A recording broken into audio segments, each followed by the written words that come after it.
So next हम आते हैं कॉन्सेप्ट में, जिस कॉन्सेप्ट का नाम है बिजनेस एंटिटी कॉन्सेप्ट। तो इस कॉन्सेप्ट के पीछे का कॉन्सेप्ट पहले समझते हैं, फिर इसके राइटअप में आएंगे। Yes, are you ready? Yes.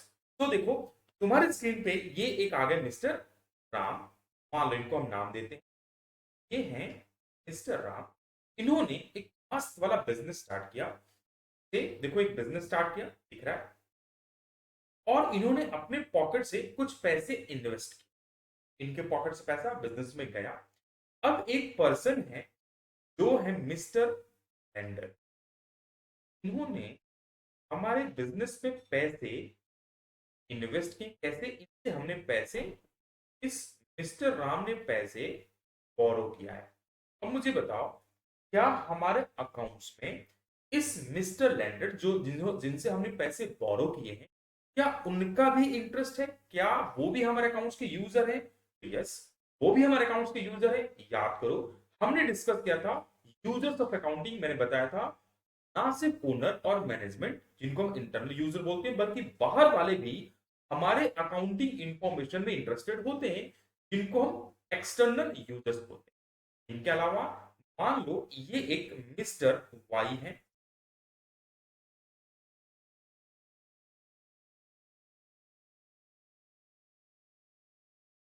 जिनसे हमने पैसे इन्वेस्ट, इन्होंने हमारे बिजनेस में पैसे इन्वेस्ट किए। तो फिलहाल इतना ही रखते हैं। मान लो हमारे बिजनेस में ओनर तो इंटरेस्टेड होता ही हमारे अकाउंटिंग इंफॉर्मेशन में, साथ में और भी बहुत सारे लोग होते हैं जो हमारे अकाउंटिंग इंफॉर्मेशन में, हमारे अकाउंटिंग में इंटरेस्टेड होते हैं।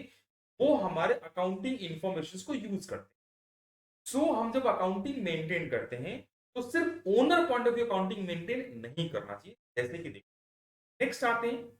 अब मान लो, अगर देखोगे तो मिस्टर राम ने क्या किया, ये अपना, राम कौन याद है ना, बिजनेसमैन। इन्होंने एक अपना बिजनेस का अकाउंट्स बनाया। यहां मान लो इन्होंने सारे एक्सपेंसेस डाले।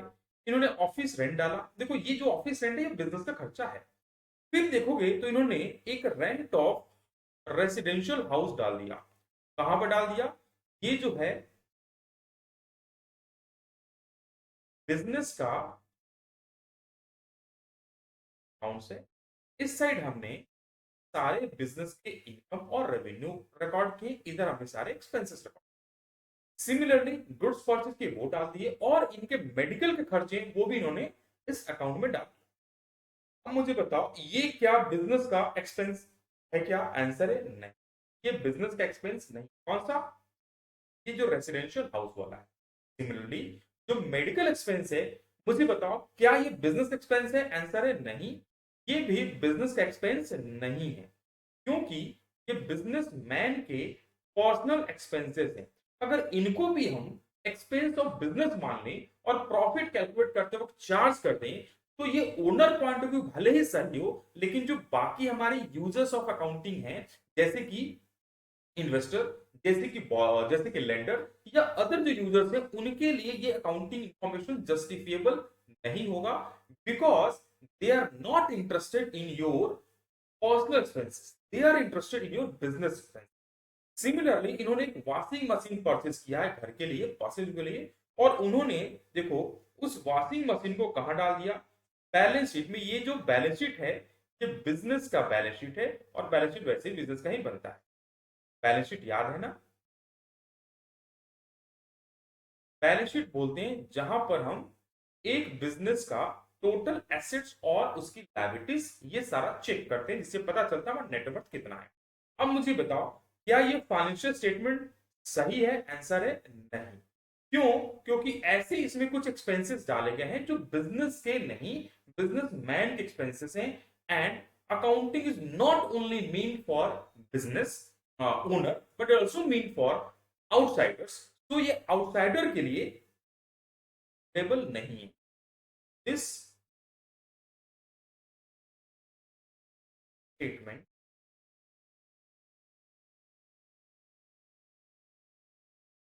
Not suitable for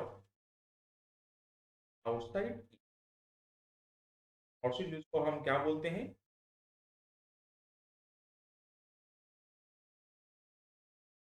external user भी बोलते हैं। मोर ओवर अगर मान लो इनकम टैक्स डिपार्टमेंट वाला इस सारे इंफॉर्मेशन को देख के जो प्रॉफिट निकला क्या उस पर टैक्स लगाएगा? आंसर है नहीं, ये उसके लिए भी उसके भी किसी काम का नहीं है।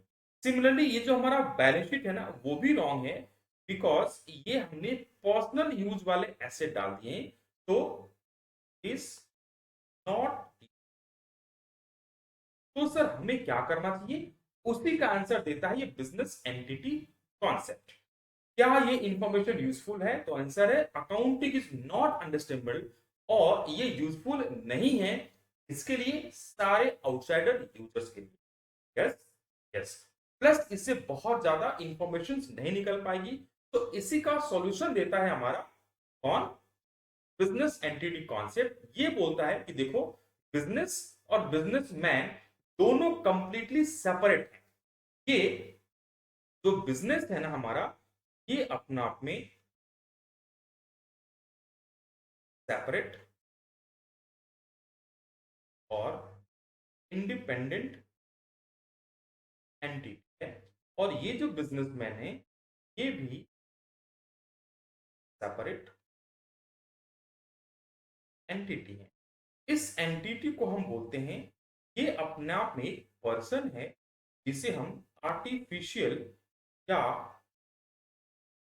लीगल पर्सन बोलते हैं। और अकाउंटिंग किसकी होती है? अकाउंटिंग डन फॉर कौन सा पर्सन? जो बिजनेस है। okay? तो इन दोनों की सेपरेट एंटिटी हमने डिस्कस किया। अब आई होप तुम्हें समझ में आया कि बिजनेस एंटिटी कॉन्सेप्ट क्या बोलता है। तो बिजनेस एंटिटी कॉन्सेप्ट बोलता है नंबर वन कि इस कॉन्सेप्ट के हिसाब से बिजनेस को हमें एक सेपरेट और इंडिपेंडेंट एंटिटी माननी चाहिए। एंटिटी मतलब एक एक पर्सन मानना चाहिए। कौन सा पर्सन? आर्टिफिशियल और legal person. This concept implies that, ये बोलता है बिजनेस यूनिट इज सेपरेट है एंड डिस्टिंक्ट है। किससे? वो पर्सन, दिस पर्सन इस बिजनेस को कैपिटल सप्लाई किया, यानी कि ओनर। ये हम एजम्पशन मान के ही अकाउंटिंग में ट्रांजेक्शन्स को रिकॉर्ड करते हैं। और ये जो कॉन्सेप्ट है it is equally applicable irrespective of form of business. चाहे आप सोल ट्रेडरशिप कर रहे हो, चाहे आप पार्टनरशिप बिजनेस कर रहे हो, चाहे आप ज्वाइंट स्टॉक कंपनी फॉर्म में बिजनेस कर रहे हो, हर फॉर्म ऑफ बिजनेस में ये कॉन्सेप्ट माना जाता है। और अकाउंटिंग किसकी की जाती है? बिजनेस की जाती है, बिजनेसमैन की नहीं। ऐसा समझ सकते हो, रतन टाटा ने मान लो एक नई कंपनी खोली, Tata Tata commercial vehicles limited, imaginary figure है। अब जो टाटा कमर्शियल व्हीकल्स लिमिटेड है, इसका अपना आप में एक सेपरेट एंटिटी है और रतन टाटा की सेपरेट एंटिटी है। दोनों को हम मिक्स नहीं कर सकते, बोथ आर डिफरेंट। और हमें अकाउंटिंग करते वक्त टाटा कमर्शियल प्राइवेट लिमिटेड की अकाउंटिंग करनी होती है, ना कि रतन टाटा की। दोनों के अफेयर्स को, दोनों के ट्रांजेक्शन को हम अलग अलग रिकॉर्ड करते हैं। और specially we focus on the transaction of business and not the business. हमें इन दोनों को मिक्स नहीं करना होता। तो सर इससे अकाउंटिंग में क्या इंपैक्ट आता है? इससे अकाउंटिंग में इंपैक्ट यह आता है कि इससे अकाउंटिंग जो कॉन्सेप्ट इक्वेशन है, asset equal to capital plus liabilities, को इसी अकाउंटिंग इक्वेशन कारण आता है। यहां पर बिकॉज ऑफ दिस कॉन्सेप्ट याद रखना, कैपिटल को हम क्या मान लेते हैं? लायबिलिटीज मानते हैं। अगर मान लो मैंने कहीं पे कुछ पैसे इन्वेस्ट किए, that investment should become my asset. Yes और नो? यस। लेकिन यहां पर हम businessman point of view count नहीं करते, business point of view count करते हैं। हम ये मानते हैं कि ओनर ने हमें capital as a liability and loan दी। इस कॉन्सेप्ट की वजह से हम अकाउंटिंग में सिर्फ बिजनेस के ट्रांजेक्शन रिकॉर्ड करते हैं, बिजनेसमैन के ट्रांजेक्शन रिकॉर्ड नहीं करते। और बिजनेस और बिजनेसमैन के बीच में जितने ट्रांजेक्शन होंगे, उन ट्रांजेक्शन को हम सेपरेट रिकॉर्ड करते हैं कैपिटल अकाउंट ओपन करके। इसके एडवांटेज बेनिफिट्स क्या है? अगर हम दोनों को मिक्स कर देंगे तो हम सही प्रॉफिट लॉस जान नहीं पाएंगे। कैसे बताऊं एग्जांपल? ठीक है, अगर हम फॉलो करेंगे, दोनों के अफेयर्स मिक्स हो जाएंगे, we can not know the true profit loss. जैसे देखो, मान लो सपोज तुमने अपने बिजनेस में 1 लाख का सामान परचेस किया, उसमें से तुमने 20,000 का सामान यूज इन हाउस, तो अपने घर में यूज कर लिए। दुकान में कितना सामान बचा? सर 80 का बचा। इस 80,000 को तुमने सेल कर दिया 96 कितना में तुमने।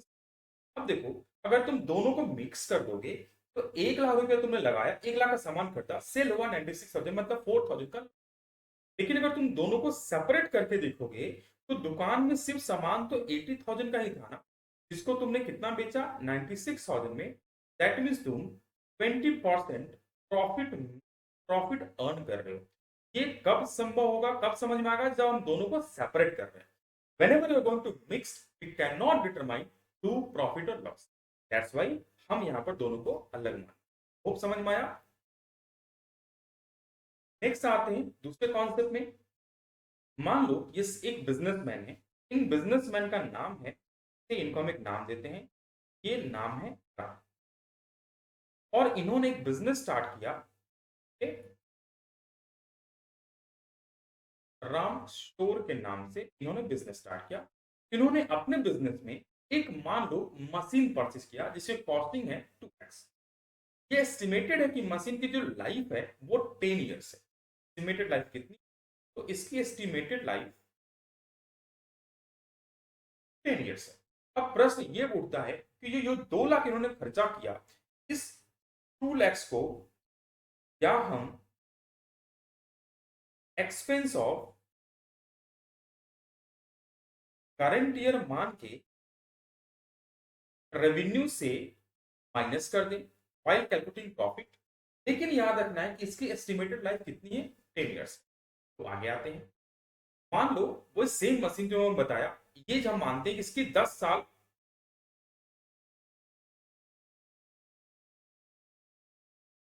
का 10 साल तक इसकी लाइफ है। तो हम नॉर्मली क्या करते हैं, हम इसके लाइफ को, एस्टिमेटेड लाइफ को, पहले साल हमने क्या किया, ये जो टोटल यहां से यहां कॉस्ट है, यानी कि 2 लाख को हमने ये माना कि मशीन 10 साल चलेगा, तो बाई 10 किया, और जो 20,000 आता है, याद करो, से हम डेप्रिसिएशन मान के एक्सपेंसेस मान लेते हैं and charge against revenue. Next year हम क्या करते हैं, वापस के इन एक्सपेंसेस को हम रेवेन्यू मानते हैं, यानी स्लो स्लो हम इसके एक्सपेंसेस को पार्ट पार्ट करके रेवेन्यू के अगेंस्ट मैच करते हैं। जब हम अपना फाइनेंशियल स्टेटमेंट बनाते हैं तो याद करो, फाइनेंशियल स्टेटमेंट में कुछ हम ऐसा दिखा, जितना मशीन का वैल्यू यूज हो गया उससे हम क्या मानते हैं, उसे हम एक्सपेंस मान लेते हैं। जो मशीन का वैल्यू रिमेनिंग बच गया उसे हम क्या मान लेते हैं? एसेट। अगर इन सबको ध्यान से तुम समझोगे तो मैं ये बताना चाह रहा हूं कि कहीं ना कहीं बैक ऑफ द माइंड हम ये मान रहे हैं कि हमारा बिजनेस भी आगे चलेगा। अगर हम ये मान लेते कि बिजनेस हमारा आगे नहीं, इसी साल बंद हो जाएगा, तो हम सारे के सारे एक्सपेंसेस को इसी साल पीएल के अगेंस्ट में चार्ज कर देते और कोई भी एसेट ट्रीट नहीं करते। लेकिन हम क्या मान के रिकॉर्ड कर रहे हैं कि हमारा बिजनेस आगे 10 साल तक भी चलेगा, और यही बोलता है हमारा गोइंग कंसर्न कॉन्सेप्ट। तो हम क्या डिस्कस किए? Going concern concept. इस कॉन्सेप्ट के हिसाब से अकाउंटिंग करते वक्त ये हम अजम्पशन मानते हैं, याद रखना, ये अजम्पशन मानते हैं, मतलब मान के अकाउंटिंग करते हैं। May be reality is different. जैसे मान लो मैं तुम्हें मान के अकाउंट्स पढ़ा रहा हूं कि तुम्हें अकाउंट्स आती है या तुम घर में इसको रिवीजन करते हो, आई मे बी रॉन्ग, लेकिन अब अकाउंट्स पढ़ाते वक्त ये मान के पढ़ते हैं या मान के करते हैं, दैट्स कॉल्ड अजम्पशन। तो यह एक अकाउंटेंट ये मान के अकाउंटिंग करता है कि जो बिजनेस का लाइफ है ना, वो इनडेफिनाइट पीरियड के लिए, मतलब अनंत काल के लिए। इसीलिए इसको मैं बोलता हूं कि हमारा जो बिजनेस है ना, वो अमृत पी के पैदा हुआ। तो मैं इसीलिए अमृत कौन से बोलता हूं, दुनिया में किसी ने अमृत पिया है तो वो हमारा बिजनेस है।